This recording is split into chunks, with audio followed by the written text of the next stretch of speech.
बातमीपत्रात आता पाहूयात गल्लीपासून ते दिल्लीपर्यंतच्या ताज्या घडामोडींचा धावता आढावा। विधान परिषद निवडणुकीसाठी महाविकास आघाडीत गेल्या 2 दिवसांपासून सुरू असलेला सत्ता संघर्ष आणि नाराजी नाट्य अखेर संपुष्टात आलंय। काँग्रेसने आपला स्वतंत्र उमेदवार न देण्याचा निर्णय घेतला असून शिवसेना ठाकरे गटाचे अंबादास दानवे यांच्या उमेदवारीला पूर्ण पाठिंबा दर्शवलाय। आज पार पडलेल्या महाविकास आघाडीच्या संयुक्त पत्रकार परिषदेत काँग्रेस प्रदेशाध्यक्ष हर्षवर्धन सपकाळ यांनी ही अधिकृत घोषणा केली। सकाळपर्यंत काँग्रेस स्वतंत्र उमेदवार देणार अशा चर्चांना उधाण आलं होतं। मात्र दुपारी महाविकास आघाडीच्या प्रमुख नेत्यांची एक महत्त्वाची बैठक पार पडली। या बैठकीत झालेल्या चर्चेनुसार मतं विभागली जाऊ नयेत आणि महायुतीला फायदा होऊ नये यासाठी काँग्रेसने माघार घेण्याचं ठरवलं। हर्षवर्धन सपकाळ म्हणाले, आम्ही महाविकास आघाडी म्हणून एकत्र आहोत। अंबादास दानवे हे आमचे संयुक्त उमेदवार असतील। काँग्रेसने ही माघार काही अटी आणि भविष्यातील गणितांवर आधारित घेतली आहे। याबद्दल माहिती देताना सपकाळ यांनी स्पष्ट केलं की आज आम्ही शिवसेनेला पाठिंबा दिला असला तरी आगामी राज्यसभा निवडणूक आणि त्यापुढील विधान परिषद निवडणुकीत काँग्रेसला जागा सोडण्याबाबत आघाडीत एकमत झालंय। या तडजोडीनंतरच आम्ही हा निर्णय घेतला आहे। उद्धव ठाकरे यांनी अंबादास दानवे यांच्या नावावर शिक्कामोर्तब केल्यानंतर काँग्रेसमध्ये नाराजीचे सूर होते। मात्र आता काँग्रेसच्या पाठिंब्यामुळे दानवे यांचा विजय सुकर मानला जातोय। विधान परिषद निवडणुकीतील उमेदवारीवरून महाविकास आघाडीत सुरू असलेल्या ओढाताणीवर संजय राऊत यांनी आज सडेतोड भूमिका मांडली। आम्ही दिल्लीत काँग्रेसच्या खांद्याला खांदा लावून लढत आहोत। मोदींचा पराभव करण्यासाठी आम्ही कटिबद्ध आहोत। मात्र अशा वेळी राज्यांमधील छोट्या जागांवरून काँग्रेसने मित्रपक्षांशी संघर्ष करू नये असा सल्ला संजय राऊत यांनी महाविकास आघाडीतील मित्रपक्षाला दिला आहे। तसेच बच्चू कडू यांच्या शिवसेनेतील विलिनीकरणाच्या चर्चेवरही त्यांनी उपरोधिक टिप्पणी केली। प्रहार संघटनेचे प्रमुख बच्चू कडू यांनी पक्ष विलीन करायला मी मूर्ख आहे का असं विधान केलं होतं। त्यावर राऊत म्हणाले, आता कोण मूर्ख आहे हे येणारा काळच ठरवेल। जर एका विधान परिषदेसाठी तुम्हाला असा निर्णय घ्यावा लागत असेल तर याचा अर्थ विधानसभेला तुमची निवडून येण्याची क्षमता संपलेली आहे। हेच बच्चू कडू पूर्वी उद्धव ठाकरेंच्या मंत्रिमंडळात मंत्री होते, पण आताची त्यांची भूमिका त्यांचा प्रश्न आहे।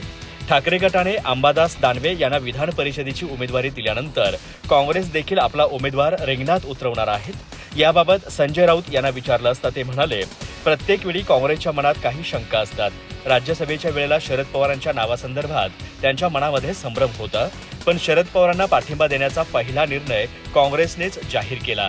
ते ठपका आमच्यावर ठेवतात। संजय राऊत म्हणाले, आता या राज्याचे माजी मुख्यमंत्री उद्धव ठाकरे हे निवृत्त झाल्यावर त्यांच्या जागी शिवसेनेने अंबादास दानवे यांना उमेदवारी दिली। मला इतकंच म्हणायचं आहे की आपली संख्या तुटपुंजी आहे, त्यामुळे प्रत्येक निवडणुकीला आपल्याला काही गोष्टी वाटून घ्याव्या लागतील। आता शिवसेनेला आहे। मागील राज्यसभेची निवडणूक शरद पवारांना गेली, पुढील विधान परिषद ही काँग्रेसने घ्यावं अशा प्रकारची चर्चा होऊ शकते। काँग्रेस पक्ष हा राष्ट्रीय पक्ष आहे। संरक्षण मंत्री राजनाथ सिंह यांनी गुरुवारी सांगितलं की भारताने ऑपरेशन सिंदूर आपल्या इच्छेनं आणि आपल्या अटींवर थांबवलं होतं। त्यांनी असंही सांगितलं की गरज पडल्यास देश पाकिस्तान विरुद्ध दीर्घकाळाच्या लढाईसाठी पूर्णपणे तयार आहे। राजनाथ सिंह म्हणाले की पाकिस्तानकडून अणुबॉम्ब हल्ल्याची धमकी देण्यात आली होती, परंतु भारताला त्याची भीती वाटली नाही। ते म्हणाले की भारतीय लष्कराची सर्ज कॅपॅसिटी पूर्वीपेक्षा अधिक मजबूत आहे। राजनाथ म्हणाले, भारत आज इन्फॉर्मेशन टेक्नॉलॉजीसाठी ओळखला जातो, तर पाकिस्तानला IT म्हणजे इंटरनॅशनल टेररिझमचं केंद्र मानलं जातं। सिंह म्हणाले की ऑपरेशन सिंदूर एक टर्निंग पॉईंट होता, ज्याने जगाला दाखवून दिलं की भारत आता फक्त निवेदन देणारा देश नाही तर थेट कारवाई करतो। संरक्षण मंत्री म्हणाले की पंतप्रधानांच्या नेतृत्वाखालील सरकारचं धोरण स्पष्ट आहे। देशात कोणत्याही दहशतवादी हल्ल्याला सहन केलं जाणार नाही। गरज पडल्यास कठोर आणि थेट कारवाई केली जाईल। दहशतवादाची मूळ त्याची विचारधारा आणि राजकीय समर्थनात असते। हे संपवल्याशिवाय दहशतवाद पूर्णपणे संपवता येणार नाही। संरक्षण मंत्र्यांनी सांगितलं की गेल्या वर्षी पहलगाममध्ये झालेल्या दहशतवादी हल्ल्याला प्रत्युत्तर म्हणून भारताने ऑपरेशन सिंदूर राबवलं होतं। हे ऑपरेशन 7 मे 2025 रोजी सुरू झालं होतं। भारतीय लष्कराने पाकिस्तान आणि POJK मधील दहशतवादी तळांना लक्ष्य केलं होतं। पाकिस्तानमधील 9 मोठे लॉन्चपॅड नष्ट करण्यात आले आणि 100हून अधिक दहशतवाद्यांना ठार मारण्यात आलं। विधान परिषद निवडणुकीसाठी राष्ट्रवादी काँग्रेसच्या वाट्याला आलेल्या एकमेव जागेचा पेच अखेर सुटला आहे। पक्षाचे तरुण नेते आणि माजी आमदार झिशान सिद्दीकी यांना उमेदवारी देण्याचा निर्णय पक्षश्रेष्ठींकडून घेण्यात आला आहे. काल रात्री उशिरापर्यंत चाललेली कोर कमिटीची बैठक आणि त्यानंतर झालेली वरिष्ठ नेत्यांची चर्चा यानंतर झिशान सिद्दीकींच्या नावावर अधिकृत मोहर उमटवण्यात आली आहे. राष्ट्रवादी काँग्रेसमध्ये फूट पडल्यानंतर काँग्रेसची साथ सोडून अजित पवारांच्या नेतृत्वावर विश्वास ठेवणारे बाबा सिद्दीकी हे पहिले बडे नेते होते. त्यांच्या निधनानंतर सिद्दीकी कुटुंबाची राजकीय वारसदारी झिशान सिद्दीकी समर्थपणे सांभाळत आहेत. विधानसभा निवडणुकीपूर्वी झिशान यांनीही राष्ट्रवादीत प्रवेश केला होता. त्यांच्या याच निष्ठेचा विचार करून पक्षाने त्यांना विधान परिषदेवर पाठवण्याचा निर्णय घेतल्याचं बोललं जातंय. राष्ट्रवादी काँग्रेसकडून उमेदवारी जाहीर झाल्यानंतर झिशान सिद्दीकी म्हणाले, आजचा दिवस माझ्यासाठी महत्त्वाचा आहे. मी वहिनी साहेब, प्रफुल्ल पटेल, सुनील तटकरे, पार्थ पवार यांचे आभार मानतो. त्यांनी मला एक संधी दिली. अजितदादांचा जो वादा होता तो त्यांनी पूर्ण केला. माझ्यासारख्या युवा नेतृत्वाला त्यांनी विधान परिषदेत पाठवलं. देशातील युवा वर्गाला राष्ट्रवादी पक्षाशी जोडण्यासाठी मी पूर्णपणे प्रयत्न करेल. अल्पसंख्याकांसाठी आवाज उठवेल. वहिनी साहेबांच्या नेतृत्वात महिला सक्षमीकरणाचं काम करू. आपलं दुःख बाजूला ठेवून आपल्या लोकांसाठी काम करायचं आहे असं वहिनी साहेबांनी मला सांगितलेलं आहे. प्रहारचे आक्रमक नेतृत्व आणि सामान्यांचे कैवारी म्हणून ओळखले जाणारे बच्चू कडू यांनी आज अधिकृतपणे आपल्या राजकीय प्रवासाचे नवे पान उलटलंय. उपमुख्यमंत्री एकनाथ शिंदे यांच्या उपस्थितीत बच्चू कडू यांनी आज शिवसेनेत जाहीर प्रवेश केला. राष्ट्रसंत तुकडोजी महाराज यांच्या जयंतीचा मुहूर्त साधत शेतकरी आणि दिव्यांगांच्या हक्कासाठी हा धनुष्यबाण आम्ही मजबूतीने पेलू अशी ग्वाही त्यांनी यावेळी दिली. या पक्षप्रवेशासोबतच बच्चू कडू यांना शिवसेनेकडून विधान परिषदेची उमेदवारी जाहीर करण्यात आली. शिवसेना प्रवेशावेळी बोलताना बच्चू कडू यांनी राष्ट्रसंत तुकडोजी महाराजांच्या विचारांचं स्मरण केलं. ते म्हणाले की तुकडोजी महाराजांनी आपली ग्रामगीता शेतकऱ्यांना अर्पण केली होती. आज त्यांच्याच जयंतीदिनी आम्ही शेतकऱ्यांच्या हितासाठी शिवसेनेसोबतचा प्रवास सुरू करत आहोत. माझी राजकीय सुरुवात शिवसेनेतूनच झाली होती आणि आता पुढील कार्यही याच पक्षात राहून अधिक प्रभावीपणे करेन. केवळ आमदारकीच्या पदासाठी नाही तर मुद्द्यांची लढाई अधिक मजबूत झाली पाहिजे. शिंदे साहेबांचा स्वभाव सेवाभावी आहे. ते मुख्यमंत्री असताना रात्री 2 वाजता सुद्धा वर्षा बंगल्याची दारं उघडी होती. देशातील ऐतिहासिक निर्णय दिव्यांग मंत्रालय देण्याचं काम केलं. कर्जमाफीत घेतलेला पुढाकार निश्चितच शेतकऱ्यांना दिलासा देणारा आहे. म्हणून केवळ पद नाही तर विचार जुळणं महत्त्वाचं असतं. विचारासोबत कर्तृत्व महत्त्वाचं असतं. त्या दोन्ही गोष्टी आम्ही शिंदे साहेबात पाहतो. ही लढाई फक्त पदापुरतीच मर्यादित राहणार नाही तर आम्ही जे मुद्दे दिलेत, दिव्यांग मंत्रालयाचे बळकटीकरण, पेरणी ते कापणीपर्यंत सगळी कामं असतील.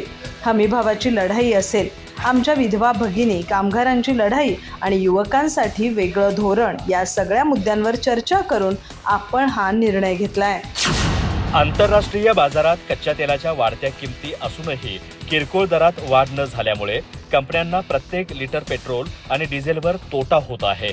रेटिंग एजन्सी इक्राच्या मते तेल कंपन्यांना पेट्रोलवर 14 रुपये आणि डिझेलवर 18 रुपये प्रति लिटरचा तोटा सहन करावा लागतोय.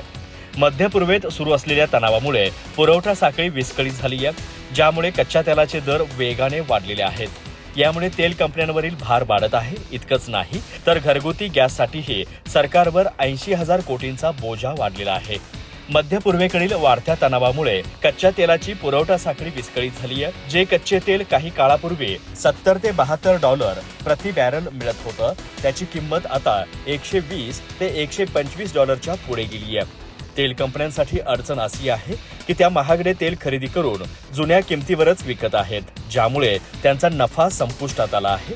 जगातील सुमारे 20% तेल आणि वायू LNG चा व्यापार स्ट्रेट ऑफ हॉर्मुझच्या सागरी मार्गाने होतो.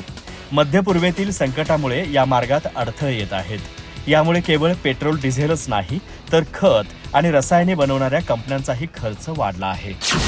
विधान परिषद निवडणुकीच्या रणधुमाळीत राजकीय आरोप प्रत्यारोपांच्या फैरी झाडल्या जात आहेत. शिवसेना शिंदे गटाचे नेते संजय शिरसाट यांनी आज माध्यमांशी बोलताना उद्धव ठाकरे यांच्या विधान परिषद निवडणूक न लढवण्याच्या निर्णयावर बोचरी टीका केली. उद्धव ठाकरेंना पराभवाची भीती आहे, तसंच त्यांच्या पक्षातील लोकच त्यांना संपवण्यासाठी तयार आहेत. हे ठाऊक असल्यानं त्यांनी सेफ साईड म्हणून माघार घेतली असं शिरसाट यांनी म्हटलंय. तसंच मराठीचा पुळका फक्त एका पक्षालाच आहे आणि बाकी आम्ही हिंदी भाषिक आहोत असं म्हणत संजय शिरसाट यांनी नाव न घेता मनसेवर टीका केली. विधान परिषदेसाठी उद्धव ठाकरे उमेदवार असावेत अशी महाविकास आघाडीतील नेत्यांनी भूमिका घेतली होती. उद्धव ठाकरे उमेदवार असतील आम्ही पाठिंबा देऊ असं काँग्रेसनं सांगितलं होतं. मात्र ऐनवेळी उद्धव ठाकरे यांनी अंबादास दानवे यांना उमेदवारी जाहीर करत निवडणुकीतून अलिप्त राहणं पसंत केलं. यावरून आता संजय शिरसाट यांनी उद्धव ठाकरेंवर निशाणा साधलाय. उभाटा संपवण्यासाठी त्यांच्या पक्षातील लोकच तयार आहेत. त्यामुळे उद्धव ठाकरे हे सेफ साईड म्हणून निवडणुकीतून बाहेर पडले असा टोला संजय शिरसाट यांनी लगावला. महाविकास आघाडीत कधीच एकवाक्यता नव्हती. काँग्रेसने स्पष्ट केलं होतं की उद्धव ठाकरे उमेदवार असतील तरच आम्ही तडजोड करू. मात्र उमेदवार जाहीर होईपर्यंत काँग्रेसला साधी सूचनाही दिली गेली नाही. काँग्रेसचा अपमान करण्याचं काम उभाटा गटानं केलंय. आपला हट्ट सोडायचा नाही या भूमिकेमुळं काँग्रेस आता स्वतंत्र लढण्याच्या तयारीत आहे असं संजय शिरसाट म्हणाले. गेल्या 24 तासात देशात विविध हवामान दिसून आलं. उत्तर, मध्य आणि पश्चिम राज्यांमध्ये अनेक ठिकाणी तापमान 40 ते 46 दरम्यान होतं. तथापि वादळ आणि हलक्या पावसामुळे अनेक भागांमध्ये तापमान 20 ते 38 पर्यंत कमी झालं. याउलट ईशान्येकडील सर्व 7 राज्ये, हिमालयीन प्रदेश आणि दक्षिणेकडील अनेक भागांमध्ये वादळ आणि मुसळधार पाऊस झाला. पश्चिम बंगाल आणि सिक्कीममध्ये सुमारे 21 सेंटीमीटरपर्यंत अतिवृष्टीची नोंद झाली. उत्तर प्रदेशातील बांदा 45.8 डिग्री सेल्सिअस तापमानासह सर्वाधिक उष्ण राहिला. राजस्थान, मध्य प्रदेशातील बहुतेक जिल्ह्यांमध्ये तापमान 40.8 पेक्षा जास्त होतं. मध्य प्रदेशात भोपाळ आणि सिधी येथे सर्वाधिक उष्णता होती. येथे तापमान 43.8 पेक्षा जास्त होतं. मिझोराममध्ये सततच्या मुसळधार पावसामुळे अनेक जिल्ह्यांमधील शाळा दुसऱ्या दिवशीही बंद राहिल्या. खराब हवामानामुळे केदारनाथ धाम, फाटा, सोनप्रयाग, सरसी आणि गुप्तकाशी येथील हेलिकॉप्टर सेवा थांबवण्यात आल्या आहेत. हवामान विभागाने बिहार, झारखंड, बंगाल, सिक्कीम, ओडिसा, अरुणाचल प्रदेशमध्ये वादळ, पाऊस आणि गारपिटीचा ऑरेंज अलर्ट जारी केला आहे. तर नागालँड, मणिपूर, मिझोराम आणि त्रिपुराला रेड अलर्टवरती आहेत. अधिक माहिती आणि ताज्या घडामोडींसाठी आजच आमचे चॅनल सबस्क्राईब करा.